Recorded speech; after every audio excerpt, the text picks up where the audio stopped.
السلام علیکم دوستو، آج کی اس نئی ویڈیو میں پھر سے ہم ایک دفعہ آپ کی خدمت میں حاضر ہیں اور آج پھر مشہور و معروف بھارتی اسٹرالوجر آچاریہ سلیل کمار کی پیشن گوئیاں ہیں۔ انہوں نے ایک دفعہ پھر سے پیشن گوئیاں کی ہیں، لیکن اس دفعہ پیشن گوئیاں پاکستان یا انڈیا یا عمران خان کے حوالے سے نہیں ہیں، بلکہ اس دفعہ انہوں نے پریڈکشن کی ہے چائنا اور تائیوان کی کشیدگی کے بارے میں، اور اس سوال کا جواب دیا ہے کہ کیا چائنا تائیوان پر حملہ کرے گا یا نہیں کرے گا، اور اگر حملہ کرے گا تو جنگ کا نتیجہ کس کے حق میں رہے گا۔ اس کے علاوہ آسٹرالوجیکلی ستاروں کے حساب سے انہوں نے اس بات کا بھی جواب دیا ہے کہ اگر بالفرض چائنا نے تائیوان پر حملہ کر دیا تو کیا امریکہ تائیوان کو بچانے آئے گا۔ اس کے علاوہ اس سوال کا بھی جواب آیا ہے کہ اگر چائنا تائیوان کو انویڈ کرتا ہے تو روس کا رد عمل کیا ہوگا۔ اس طرح کی کافی چیزیں اس ویڈیو میں آپ کو ملیں گی، لہٰذا اس ویڈیو کو آخر تک دیکھیں۔ اگر ان کی پیشن گوئی کے مطابق ہم دیکھیں تو امریکہ اور اس کے اتحادیوں کے لیے تو ٹینشن بڑھنے والی ہے، لیکن اس کے ساتھ ساتھ دنیا میں امن چاہنے والے عام لوگ، کامن مین کے لیے بھی بڑی فکر مندی اور پریشانی والی پیشن گوئی ہے۔ آچاریہ سلیل کمار ایک ایسے اسٹرالوجر ہیں جن کی پیشن گوئیوں میں ایکیوریسی کا یا پیشن گوئی درست ہونے کی شرح بہت زیادہ ہے۔ ان کی بہت تھوڑی پیشن گوئیاں غلط ثابت ہوتی ہیں، لیکن ہوتی ہیں غلط 100% تو درست ثابت نہیں ہوتی، لیکن ان کی پیشن گوئیوں میں درست ثابت ہونے کا عنصر بہت زیادہ ہے۔ اس سلسلے میں انہوں نے پہلی بات تو یہ بتائی کہ اس وقت چائنا کے جو عزائم ہیں وہ بہت زیادہ توسیع پسندانہ ہیں، اسی لیے انہوں نے اپنے ارد گرد اپنے ہمسایوں سے تنازعات کھڑے کر رکھے ہیں۔ جیسے انڈیا کے ساتھ لداخ میں انہوں نے کافی علاقے پر قبضہ کر رکھا ہے، اور اس کی وجہ یہ ہے کہ چائنا کا نظام حکومت، سیاسی نظام، معاشی نظام، معیشت بڑی مضبوط ہے۔ دنیا کی اکانومی پہ، دنیا کی ٹریڈ پہ چائنا کا بہت زبردست کنٹرول ہے۔ اس کے علاوہ ان کے بقول چائنا اور تائیوان کی کنڈلی میں اگر ستاروں کے حساب سے دیکھا جائے تو بہت سی چیزیں چائنا اور تائیوان کی کنڈلی میں کامن ہیں۔ چائنا اس لیے تائیوان پر نظریں جما کر بیٹھا ہے کہ تائیوان کی معیشت کافی مضبوط ہے اور تائیوان کی اکانومی سے امریکہ کو کافی فائدہ ہوتا ہے۔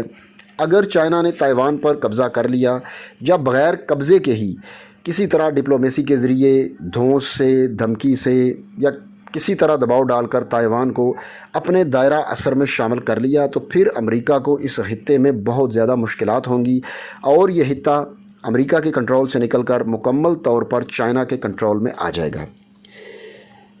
اس کے علاوہ اسٹرالوجی کے حساب سے یہ بھی نظر آتا ہے کہ تائیوان کا مسئلہ اتنی جلدی حل ہونے والا نہیں ہے، یہ مسئلہ لمبا چلے گا۔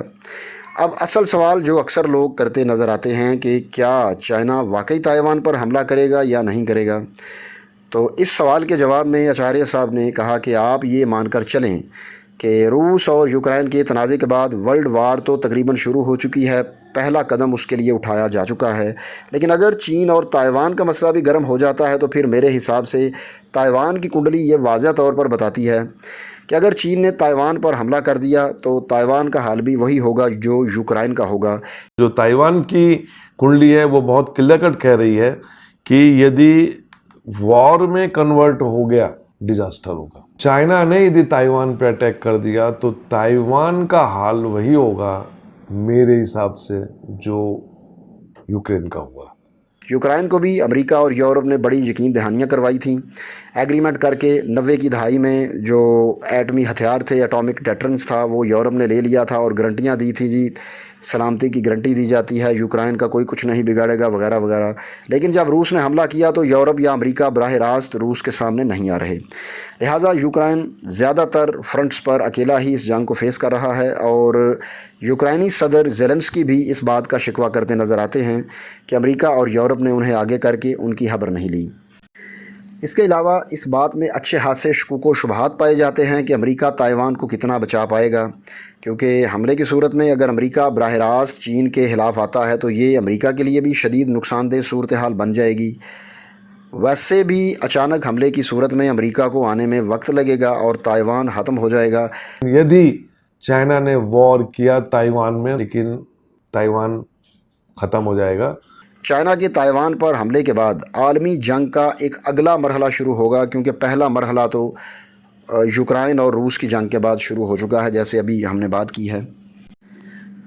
انہوں نے ایک اور صورتحال کی طرف بھی اشارہ کیا ہے کہ کیا واقعی چائنا تائیوان پر میزائل داغے گا یا چائنا سے میزائل داغنے کے لیے اسے فورس کیا جائے گا، یعنی چائنا خود اپنی مرضی سے میزائل نہ داغے بلکہ چائنا کا بازو مروڑ کر پریشرائز کر کے یا موٹیویٹ کر کے کسی طرح میزائل دغوایا جائے تائیوان پر، یا چائنا سے کوئی ایسا کام کروایا جائے گا، کیونکہ روس عالمی سیاست میں تیزی سے اوپر اٹھ رہا ہے، کیونکہ وہ یوکرائن پہ حملہ کر کے آلموسٹ جنگ کو ڈومینیٹ کر رہا ہے۔ تو روس یہ چاہے گا کہ چائنا تائیوان پر حملہ کرے اور روس کو ترغیب دے کہ ہم آپ کے پیچھے ہیں، آپ جنگ شروع کریں اور امریکہ کی فکر نہ کریں۔ اس کے بعد روس کا اگلا نشانہ یورپ کے کچھ ممالک ہوں گے، یعنی کچھ اور یورپی ممالک، کیونکہ یورپ کے کچھ اور ممالک بھی یورپی یونین میں شامل ہونا چاہ رہے ہیں۔ یوکرائن نے بھی یہی غلطی کی تھی، لہٰذا یوکرائن کے بعد اب روس باقی ملکوں کی طرف ہونے جا رہا ہے۔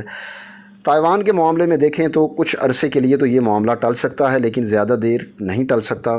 آخرکار اس معاملے پر تصادم ہونا ہی ہونا ہے، اس کے واضح امکانات ہیں، کیونکہ امریکہ بھی مداخلت سے باز نہیں آئے گا اور چائنا بھی اسے اپنا حصہ مانتا ہے۔ چائنا اس وقت مضبوط پوزیشن میں ہے، چائنا اپنے حصے پر کمپرومائز نہیں کرے گا۔ جیسے چائنا نے 2 یا 3 دہائیاں پہلے ہانگ کانگ کو اپنے قبضے میں لے لیا، سافٹ پاور کے ذریعے بغیر کسی جنگ کے ہانگ کانگ کو اور مکاؤ کو اپنے قبضے میں لے لیا ہے۔ تو تائیوان اور چائنا دونوں ممالک کی حکومتیں یہ بیانات دے رہی ہیں کہ ہم ڈرتے نہیں ہیں، لہٰذا جنگ کے چانسز بہت زیادہ ہیں۔ اس کی وجہ یہ ہے کہ پوری دنیا کا کاروبار چائنا کے ہاتھ میں ہے، اس لیے چائنا کی اکانومی بڑی سٹرونگ ہے۔ اس کے علاوہ ایک اور وجہ یہ ہے کہ چائنا کا بہت سا پیسہ سرمایہ امریکہ میں لگا ہوا ہے، امریکہ نے بہت زیادہ قرض بھی لے رکھا ہے چائنا سے۔ لہٰذا ان سب باتوں کی وجہ سے اگر تائیوان نے زیادہ رد عمل دکھایا، زیادہ جارحانہ رویہ اختیار کیا، تو چائنا اسے نہیں چھوڑے گا۔ کہ یدی تائیوان نے زیادہ ریئیکٹ کیا تو وہ بالکل تیار رہے، چائنا اس کو چھوڑنے والا نہیں ہے، اور چائنا کو اس جنگ کے لیے مجبور کیا جائے گا۔ کچھ عالمی طاقتیں چین کو اس مسئلے میں دھکیلنے کی کوشش کریں گی۔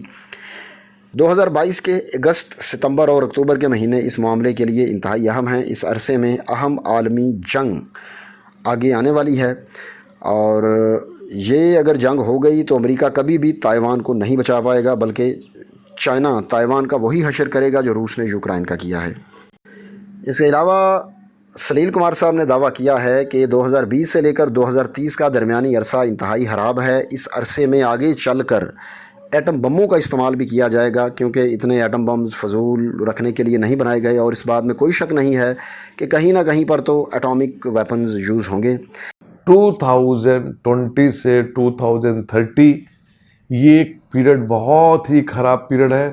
اس میں آگے چل کے نیوکلیئر بموں کا یوز کیا جائے گا، دو رائے نہیں ہے اس میں، کیونکہ اتنے جو پٹاخے بنائے گئے ہیں وہ رکھنے کے لیے نہیں بنائے گئے ہیں۔ ان کو عالمی سطح پر بہت بڑی تبدیلی کا دور شروع ہو رہا ہے، تبدیلی ہوگی، تباہی ہوگی، اور اسی طرح سے دنیا کی آبادی کم ہوگی۔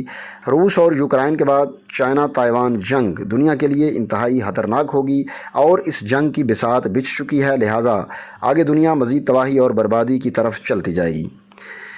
تو دوستو، ویڈیو کو آخر تک دیکھنے کا شکریہ، امید ہے آپ کو یہ ویڈیو ضرور پسند آئے گی۔ آخر میں وہی ریکویسٹ جو ہر ویڈیو کے آخر میں کی جاتی ہے کہ ہمارے چینل کو سبسکرائب کریں اور بیل یعنی گھنٹی کے نشان کو ضرور دبائیں، تاکہ ہماری تمام ویڈیوز کے نوٹیفیکیشنز آپ کو سب سے پہلے ملیں۔ اب اگلی ویڈیو آنے تک مجھے اجازت دیجیے۔ اللہ حافظ۔